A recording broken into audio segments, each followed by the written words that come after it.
We're not going to answer the question about Mbuyiseni Ndlozi. You've got his number, and some of you talk to him, call him. I'm not responsible for Mbuyiseni Ndlozi. 90% of the people who are here, who expected to be here, are here. That's what matters. Whoever is not here was not supposed to be here from the beginning. So you are not going to reduce this organization to some individual without him. He's not here. I heard people say he's here, he's doing this. He's not here. He's not here. And it's not our interest to entertain such nonsense. It's not our interest. We're dealing with political issues here, not egoism, not people who think they are bigger than this organization. It will show them once again that it's bigger than all of them. So we as a matter of principle, SG and policy position, we're no longer going to answer any nonsense about Mbuyiseni Ndlozi. Never. When a journalist asks you that question, you must say, ask another question. You can be smarter than that. Ask something else. This matter is closed. You can talk about it amongst yourselves, but don't bring it to us. We are refusing that. Don't do that. Don't reduce the whole ideological political report to Sunday world gossip, because that's what they thrive on. And we know what is the relationship of Sunday world, its owners and Mbuyiseni Ndlozi. We don't want to talk about it. Don't push us. Don't push us. We know Mbuyiseni Ndlozi's friendship with the owner of Sunday World, and by that extension, we know his relationship. And welcome. This is the Coffee with Jay. I hope you guys are doing great. Now, please do kindly consider subscribing to this channel if you haven't done so already. I promise you'll not regret it, and also make sure to press your like buttons. Now, we will not be ignoring all that hatred in which Julius Malema is speaking about Dr. Mbuyiseni Ndlozi. We can all see that clearly there's something horribly wrong with their relationship, and Dr. Ndlozi being absent from the NPA speaks volumes about his position in the party. Now, a lot of people have attributed this to the fact that Ndlozi knew of Flo Shivambu leaving EFF and should have told Julius on time, but what could he have done really? Honestly, if Floyd had decided that he wanted to leave EFF, he was gonna leave regardless of whether Julius approved or not.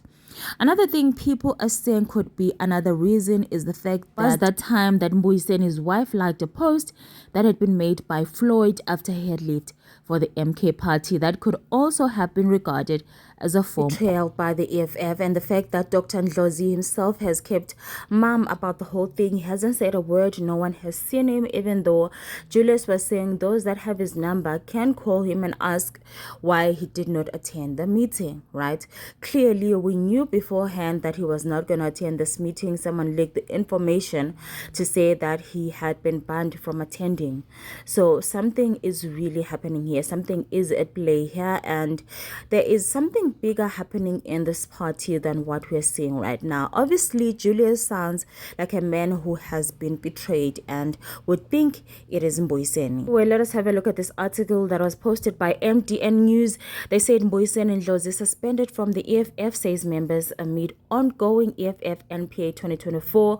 Members of the Economic Freedom Fighters have alleged that Mbuyiseni Ndlozi has been suspended from the party. Sources who requested anonymity claimed the suspension is a strategic move to prevent Ndlozi from participating in the ongoing National People's Assembly NPA, as it disqualifies him from accepting any nominations.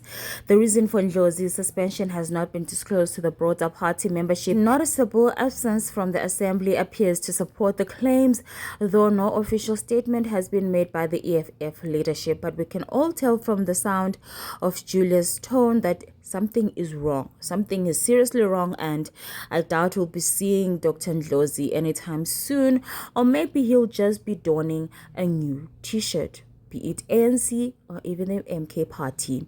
But he saw this coming from a mile away. Because it must be about you.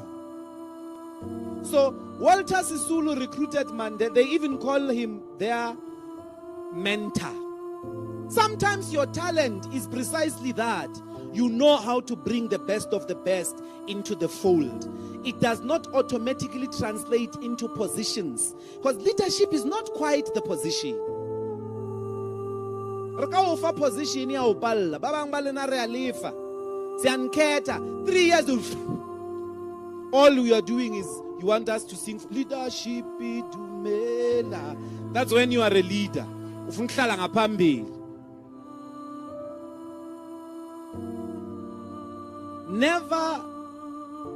Never ever subject or accept the cultures of leading that boost individual egos. Let us lose ourselves, comrades, to the struggle.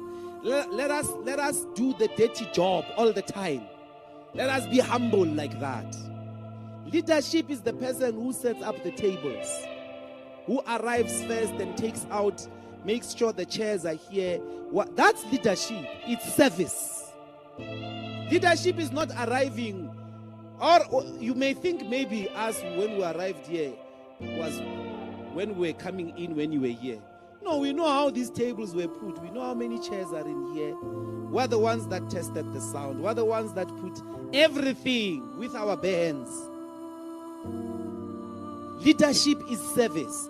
If all of us arrive like an occasion in the EFF, nobody's going to serve. So there won't be chairs. They won't even know where to sit. Leadership is service. Leadership is that person who arrives first and leaves last, because they are serving. You must pour the water.